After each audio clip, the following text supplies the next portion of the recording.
Hi friends, అందరికీ నమస్కారం.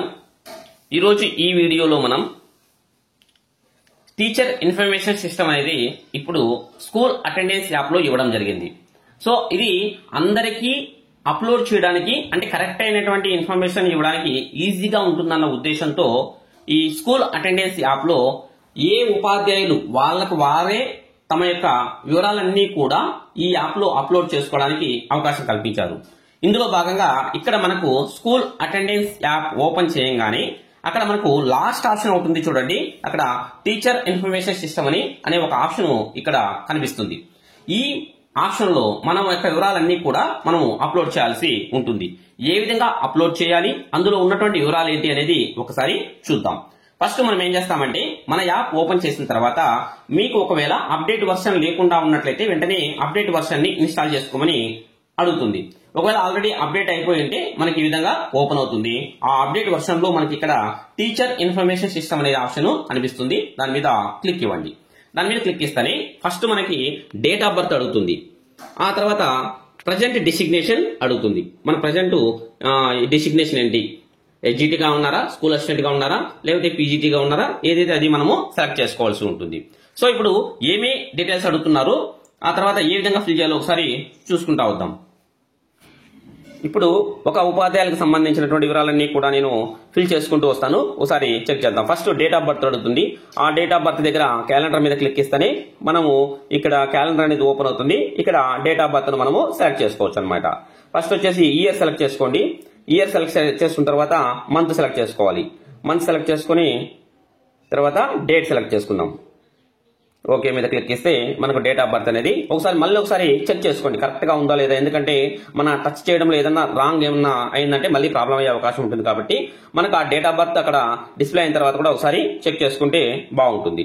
తర్వాత date of appointment, first appointment date అన్నమాట. స్టార్టింగ్ లో ఎప్పుడు అపాయింట్మెంట్ అయ్యారో ఆ డేట్ ఇక్కడ మనము వేయాల్సి ఉంటుంది. ఓకే, ఇప్పుడు నేను డేట్ వేస్తున్నాను.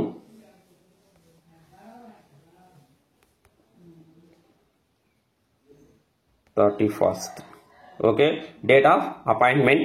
తర్వాత వచ్చేసి మనం ఫిల్ చేసుకుంటా వస్తా ఉంటే మనకు ఆప్షన్స్ అన్ని వస్తూ ఉంటాయి. అది ఆ విషయం గుర్తుపెట్టుకోండి. అక్కడ మూడే కనిపిస్తాయి. ఆ మూడు ఫిల్ చేస్తే సరిపోతుంది అనుకోవద్దండి. తర్వాత ఆప్షన్స్ అన్ని వస్తూ ఉంటాయి. తర్వాత ప్రజెంట్ డిసిగ్నేషన్ ఏంటి, ఇక్కడ వచ్చేసి ఇతను ఎస్జిటి అనమాట. So secondary grade teacher. So దీనికి ఆప్షన్ ఏముందో ఒకసారి చెక్ చేద్దాం. చూడండి, అన్ని రకాలైనటువంటి ఆప్షన్స్ ఉంటాయి. ఇందులో సెకండరీ గ్రేడ్ టీచర్ తెలుగు కాబట్టి so secondary grade teacher Telugu అనేది సెలెక్ట్ చేసుకున్నాం.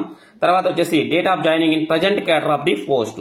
అంటే సో ఇతను వచ్చేసి ఎస్జిటిగా ఉన్నాడు. ఫస్ట్ నుంచి కూడా అదే పోస్ట్ లో ఉన్నట్లయితే ఆ కేటర్ లో ఫస్ట్ ఎప్పుడు జాయిన్ అయ్యారో అది వేస్తాం. ఒకవేళ స్కూల్ అసిస్టెంట్ అనుకోండి, స్కూల్ అసిస్టెంట్ గా అతను ఎప్పుడు ప్రమోట్ అయ్యాడో ఆ డేట్ వేయాల్సి ఉంటుంది. ఎందుకంటే అక్కడ ఏమని అడిగాడంటే date of joining in present cadre of the post అన్నాడు. కాబట్టి ప్రజెంట్ క్యాడర్ లో ఉన్నటువంటి ఆ పోస్ట్ జాయినింగ్ డేట్ వేయాల్సి ఉంటుంది. సో స్కూల్ అసిస్టెంట్ అయితే స్కూల్ అసిస్టెంట్ గా ఎప్పుడు ప్రమోషన్ వచ్చింది అనుకోండి, ఆ ప్రమోషన్ ఎప్పుడైతే వచ్చి ఉంటుందో ఆ డేట్ వేస్తే సరిపోతుంది. సో ఇక్కడ ఈ ఉపాధ్యాయులకు వచ్చేసి సెకండరీ గ్రేడ్ టీచరు అలాగే ఉన్నారు కాబట్టి సో ఆ ఎస్జిటిగా ఎప్పుడు జాయిన్ అయినారో అది డేట్ వేస్తాం. సో అతను ఎప్పుడు జాయిన్ అయ్యారో ఆ డేట్ ఒకసారి చూడండి. సేమ్ ఇక్కడ చూడండి, date of appointment, date of joining in present cadre of the post same కూడా ఒకే డేటు వస్తుందన్నమాట. తర్వాత date of joining in present school. అయితే ప్రజెంట్ స్కూల్లో ఎప్పుడు జాయిన్ అయినారు, ఇప్పుడు పనిచేస్తున్నటువంటి పాఠశాలలో ఎప్పుడు జాయిన్ అయ్యారో ఆ డేట్ వేయవలసి ఉంటుంది.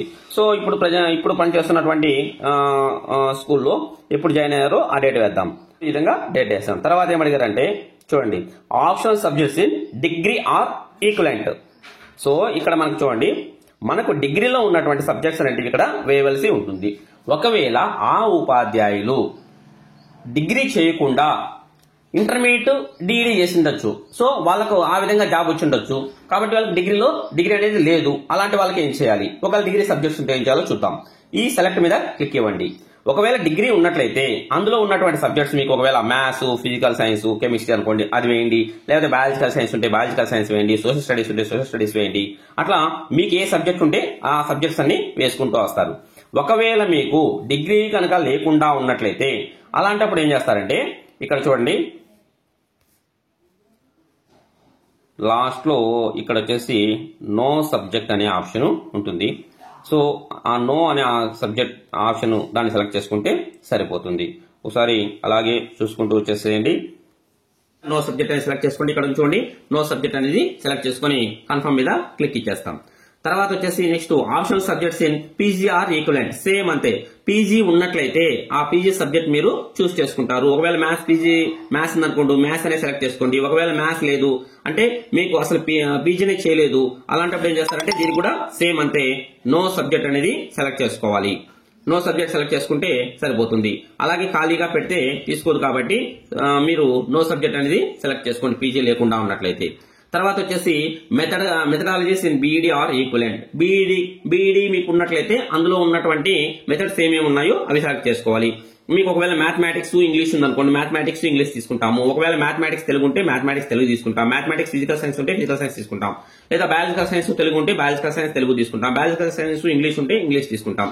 ఆ విధంగా సోషల్ తెలుగు, సోషల్ ఇంగ్లీష్ అట్లా ఏ మెథడ్స్ ఉంటే ఆ 2 మెథడ్స్ సెలెక్ట్ చేసుకుంటాం. ఒకవేళ మీకు ఆ బీఈడీనే లేదనుకోండి, అలాంటప్పుడు ఏం చేస్తామంటే సేమ్ ఇందాక మనం చేసినట్టే నో సబ్జెక్ట్స్ అనేది మనము సెలెక్ట్ చేసుకున్నాం. ఇక్కడ వచ్చేసి ఇక్కడ ఏం చేస్తామంటే మనకి ఇక్కడ ఉన్నటువంటి ఆప్షన్స్ లో అదర్ మెథడాలజీస్ అని ఉంది. సో అదర్ మెథడాలజీస్ అనేది సెలెక్ట్ చేసుకుంటే సరిపోతుంది. ఎందుకంటే మనకి ఇంకా వేరే ఆప్షన్స్ అనేటివి ఏమీ లేవన్నమాట. సో మనకు పై అధికారుల సూచన మేరకు మనం ఇక్కడ అదర్ మెథడాలజీ అనేది సెలెక్ట్ చేసుకుని కన్ఫర్మ్ మీద క్లిక్ ఇస్తే సరిపోతుంది. సో ఇవన్నీ సెలెక్ట్ చేసుకున్న తర్వాత మళ్ళీ ఒకసారి చెక్ చేసుకోండి. ఎందుకంటే మళ్ళీ ఎడిట్ ఆప్షన్ ఉండకపోవచ్చు. మనకి ఆప్షన్ మంచి అవకాశం వచ్చింది కాబట్టి ఎలాంటి తప్పులు లేకుండా ఇక్కడ మనం అప్లోడ్ చేసుకునే విధానం మన దగ్గరే ఉంది కాబట్టి మళ్ళీ ఒకసారి చెక్ చేసుకుని ఇక్కడ సబ్మిట్ మీద క్లిక్ ఇస్తే సరిపోతుంది అనమాట. ఈ విధంగా మొత్తం అన్ని ఒకసారి చెక్ చేసుకున్న తర్వాత అన్ని కరెక్ట్ ఉన్నాయి అనిపించిన తర్వాత మీరు సబ్మిట్ మీద క్లిక్ ఇవ్వండి. సబ్మిట్ మీద క్లిక్ ఇస్తేనే సక్సెస్ఫుల్లీ సబ్మిట్ అని ఈ విధంగా పాపప్ మెసేజ్ అనేది రావడం జరుగుతుంది. సో మళ్ళీ ఒకసారి చెక్ చేసుకోవాలి అనుకున్నట్లయితే మళ్ళీ దీని మీద క్లిక్ ఇచ్చినట్లయితే మన డేటా అంతా కూడా ఇక్కడ ఈ విధంగా కనిపిస్తుంది. ఇక్కడ మనకి చూడండి ఏవైనా సవరించుకోవాలి అనుకున్నట్లయితే మళ్ళీ డీడీఓ గారి లాగిన్ లో వాళ్ళు మళ్ళీ కన్ఫర్మ్ చేయవలసి ఉంటుందన్నమాట. సో ఏదన్నా మనం చేసుకోవాలన్నప్పుడు ఇప్పుడు కూడా చేసుకునేకి అవకాశం ఉందా అంటే మనం చేసుకోవడానికి లేదు, కానీ డీడీఓ లాగిన్ లో మళ్ళీ వాళ్ళు ఒకసారి చెక్ చేసేసి ఏమైనా మళ్ళీ మార్పులు ఉన్నట్లయితే వాళ్ళు చేసి కన్ఫర్మ్ చేసేదానికి అవకాశం ఉంది. వాళ్ళు ఖచ్చితంగా కన్ఫర్మ్ చేయాల్సి ఉంటుంది. ఓకే, ఈ విధంగా ప్రతి ఒక్క ఉపాధ్యాయులు కూడా ఇక్కడ మీకు ఇచ్చినటువంటి ఈ సబ్జెక్టులు కానీ ఇవన్నీ కూడా కన్ఫర్మ్ గా కరెక్ట్ గా ఉన్నట్టు కన్ఫర్మ్ చేసుకుంటే బాగుంటుంది. Okay, thank you friends.